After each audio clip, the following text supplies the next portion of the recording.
non leggero nel senso di leggero banale, leggero nel senso di facile lettura. Si legge bene, si legge tranquillamente,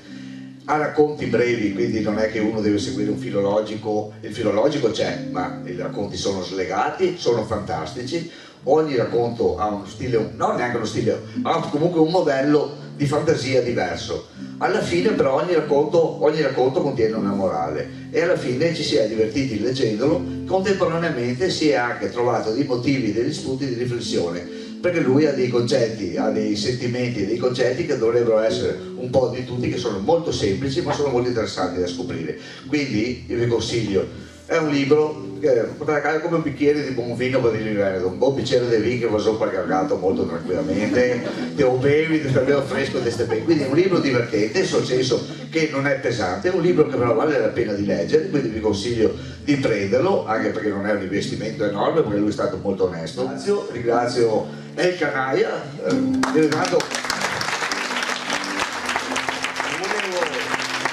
volevo fare lo scherzo e presentarlo come figura porca, che comunque è vero, sinonimo, ma comunque diciamo che canaia, ecco, nel caso suo è un termine molto simpatico, perché avevo di canaia a Roma che magari che poi non sapere. Invece Luca Canaia